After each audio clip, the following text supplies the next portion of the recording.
Friends, on this Easter morning, I wonder how many would describe our situation of light or darkness in terms of, well, 1 to 10. How dark are the times we're living in?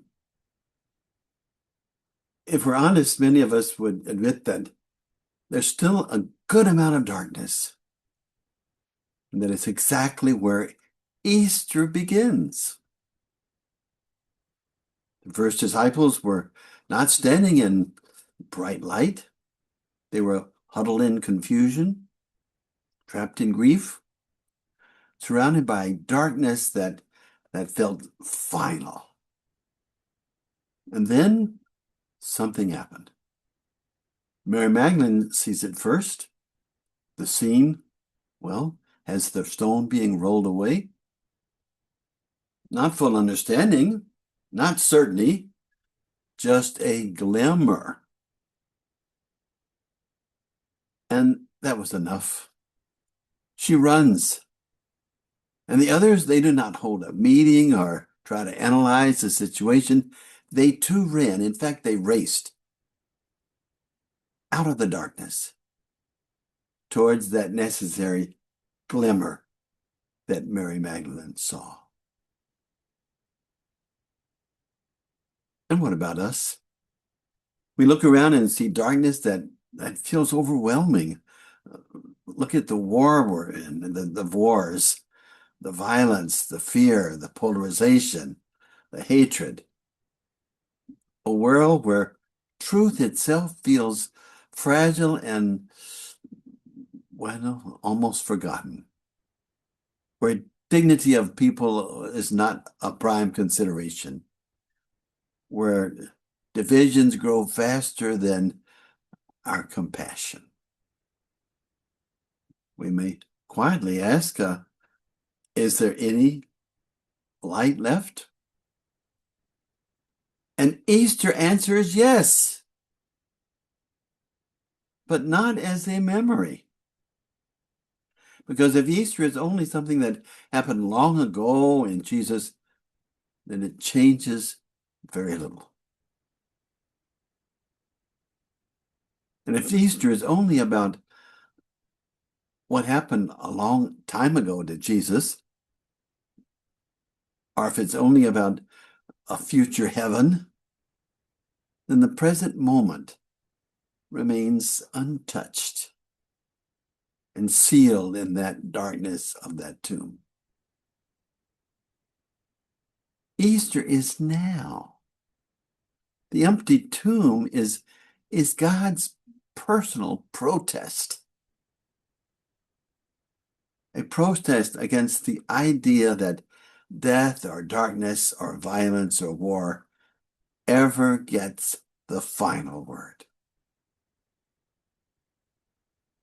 God outstares the darkness and raises Jesus. And in that same movement of love, God is raising us up also. Now, here, in the middle of the world as it is, as dark as it is. And we are not just witnesses to the resurrection. We are invited to become it. To be glimmers of light, of hope. Hope with skin on it. Lives that quietly say darkness does not win. But this does not happen by willpower alone. It happens how? Through connection. Think of it. If you're on a train and all of a sudden it starts shaking and gets wobbly, and what do? You reach out for anyone and anything that will help stabilize you, right? We connect or we fall. So it is with us. We reach out to God's unconditional love to one another. And in a few moments, we'll do this in the Eucharist. Not as a ritual obligation, but as a living connection. A reminder that we do not stand alone in the darkness of the world. Even Jesus, in the darkest moments, reached out, called out, "Father, into your hands I commend my spirit." Connection, absolute trust, surrender into love. And because of that, darkness did not have the final word. It never has, it never will.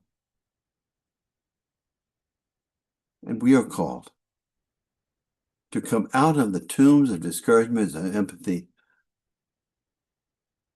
of quiet despair, apathy and quiet despair. Step into the light, even if all you get is a glimmer. I'm thinking of this need to give others a glimmer of hope. As a few days ago, Holy Thursday, 3 of us Paulists went up to Bowen, Michigan, hour-and-a-half drive, to the 1,500 detainee unit that ICE has put there. And we celebrated Mass and confessions for those who are really living in this darkness. He invited them to step out of the darkness, even for a minute, into this glimmer of hope that God loves them unconditionally, that God is not judging them. And if God is not judging them, why do they need to judge themselves? I encourage them not to continually ask why, but to live in this present moment, trusting in God's support for them. To ask why is futile in their situation. We are called to be glimmers of hope. And we need to realize that that glimmer is our vocation to share. Blessed are those who become a light in the darkness, for they will discover that they are already being raised, already becoming free, becoming alive, becoming fire, already resurrection in flesh and blood.